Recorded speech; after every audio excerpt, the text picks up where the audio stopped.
What's going on out there, good people, and welcome back to LMD Trading, where I am living my dream trading. Hope everybody out there is doing well in YouTube land. As for myself, I'm doing fairly decent. You see, I got a coat on. It's a little chilly in this house, and I didn't feel like switching my AC from AC to heat. That's just how crazy this weather is in the Sunshine State right now. We go from 80 degrees to like 50s and 60s, and it's a little rainy today. Had quite a bit of rain come through last night, and we still getting that rain today, but did not let that weather dissuade me from taking some trades. One trade. Took one trade today. My watch list was fairly broad, had some decent ideas on there, saw some stocks making some pretty good moves. So I had quite a few ideas on the mind. Traded a stock that I said the other day was my nemesis. And I ended up pulling the trigger on that trade, and we made it do what it do. So let's go ahead, bring up TRADERVUE. Reviewing trades for Monday, March 13th. Took one trade today that was on NVDA, one contract that paid us $118. Took that trade at 9:33 and we stayed in it for 6 minutes. Decent entry. I think the exit was better than the entry, and we went on, locked those gains up. It's one of them things, man. I say that my goal is $100 to $200 a day.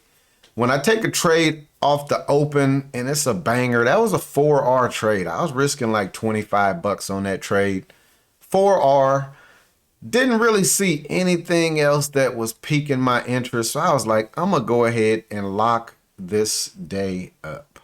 So that is what we did. Let's go ahead and bring up Think or Swim as I see the market failing an area that I got marked on my chart. Look at that. Look at how the market, how the SPY just failed this line that I have on my chart. And we'll walk through what the SPY is doing. So the SPY opened down here this morning, came and it tested this zone that I have on the chart.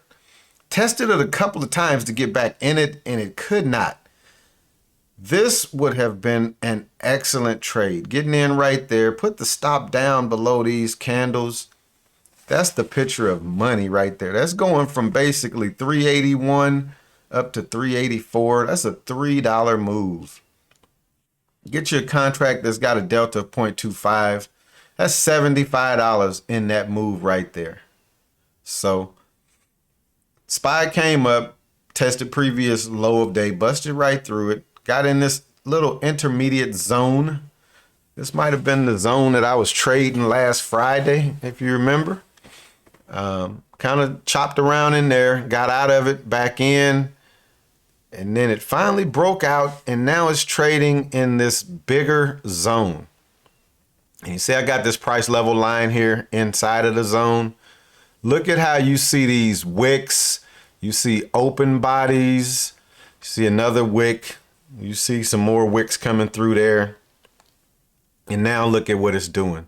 It's testing the bottom of this channel, or this zone, I should say. So that's why I like these zones.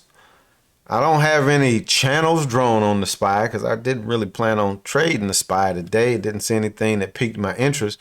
But when I put the zones and the channels together, man, it has kind of accelerated my trading. It has actually kind of accelerated my trading.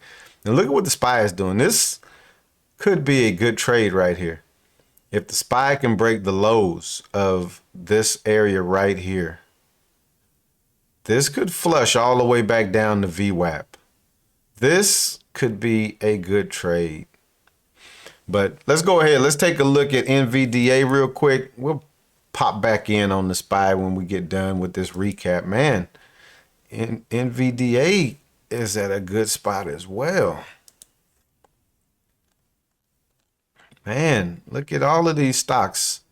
So you see NVDA, you see I have an hourly down channel. I drew this channel pre-market. We'll come over here. So pre-market NVDA was in this downtrend, and then it set a higher low right here. So I drew this channel pre-market. Market opens and it just fails it. Fails it with some serious conviction. I got in this trade. We'll go ahead and start dropping arrows. I got in this trade as it came up and it basically failed this channel. Had I not had this channel drawn, I probably would not take this trade. But the market opened at the top. We get this huge red candle pushing it back down. I get in as it's pushing back up. So I'm getting in up in here, anticipating the move lower. So I get in here, makes the move back up, and then boom, huge flush back down. I stay in this thing all the way until this green candle. And I just arbitrarily dropped that there. I basically took my stop to like 120. Took my stop to 120, and this came and stopped me back out. But notice how this came down, broke out of this channel. In the Discord, I was mentioning as I was kind of managing this trade that I'm gonna go ahead, tighten my stop up because I know that this is gonna try to get back in the channel, which it did. Broke out, left this nice bottoming tail, and then it ripped right on back up through there. But this was a solid trade. Like I said, made about 4R on this trade based on what I was risking. And then we'll come on over. We see it's just chopped around. But I want to come over and look at the top of this hourly down channel. And if you look right here, you can see that channel as well. I'm going to get rid of this little intraday channel. That way we can see. That was the down channel that I had marked pre-market. I had marked this on the chart pre-market. And now if you come back over here, you see it's testing it all through there. It's testing it. Look at that. Perfect wicks. Finally comes here and breaks through it. Comes back up. Another good entry right there. Flushes down. And now it is retesting previous day's close. So that is what NVDA is doing, and that is how we traded it. This was one of those trades I wish I had 2 contracts. But the thing with that is if I had 2 contracts, I probably would not have stayed in this trade like I did. That 1 contract, it gives me wiggle room with my stop because again, 1 contract, I'm risking 25. If I get 2 contracts, now I'm risking 50. I can't risk that same 25, which is what I used to do. And I would shortchange myself. Because think about it. 1 contract, if the risk is 25, let's say that the risk was like up here somewhere. But if I get 2 contracts and I'm risking 25, now the risk is cut in half. Or what I'm risking is cut in half, but the actual risk is no different. It's still up there. So that's what I have to take into account. So that's what we did there. Let's take a peek at the SPY real quick before we get out of here. SPY is back up in this channel. And again, that's why I said I would have wanted to see the SPY break. I'm going to drop a line right there. Looking to the left, I want to see the SPY break those 2 tails before I would have wanted to see this back down. Never broke it. I wouldn't have never taken this trade because I know that it's support over here. So that's how I was looking at that. But on that note, we're going to go ahead and wrap this recap up. Always good to start the week off green and on a solid trade. Guess we got some reports coming up this week. So that should make things a little interesting. As always, thanks for checking me out. If you have not hit that like button, now would be an excellent time to do so. If you're not subscribed, please think about subscribing. We are growing over here at Living My Dream Trading, slowly but surely. So I would love to have you a part of this journey. Like I said, this channel was more so made to chronicle my journey, learning how to day trade, how to invest, and things of that sort. So good to have you on board. As I learn things, I have no problem putting out there what I learn to others so that they might learn as well. You see me keep looking at my screen. I'm gonna bring it back one more time and then we're gonna get out of here. Y'all remember where the SPY was just at? It had made the move back up. Look at it. It's back down here testing this area.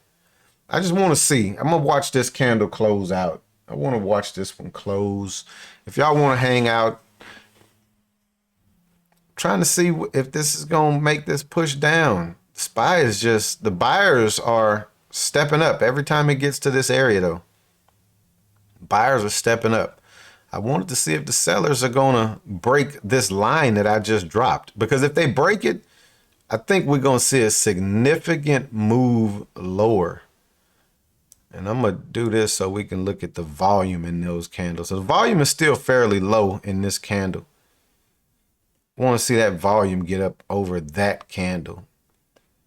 So let's just see what it does. Okay, we got a new candle. You can't pay attention to these big moves like that. Look, no volume is in that candle. So you can never pay attention. When you see a big candle jump like that, look at the volume. Look at the volume. Don't just assume that that candle is about to run because it's big. No, it had no volume in there.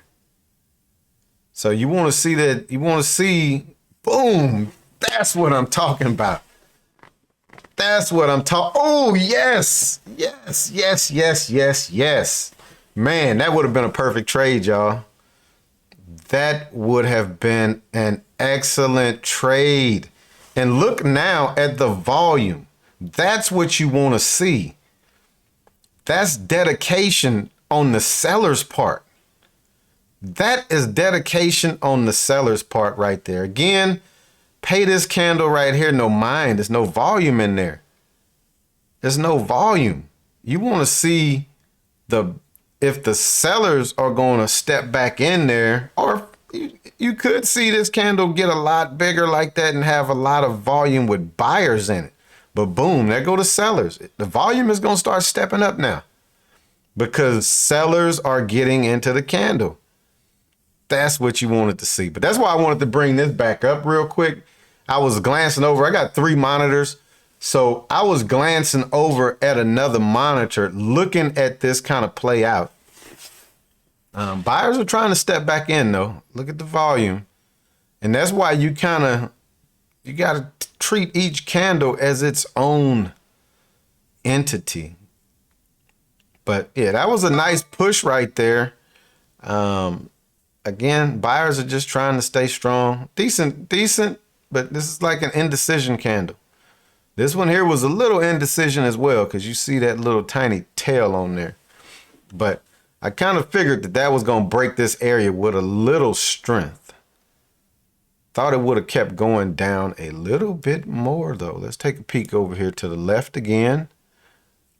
Yeah, see, that was about right there is where probably would have thought that this would have come down to. But we'll wrap it up from this screen right here, and we will be back at this thing again tomorrow. Like I said, we got CPI, PPI, and some other reports and jobs and this and that and that and this.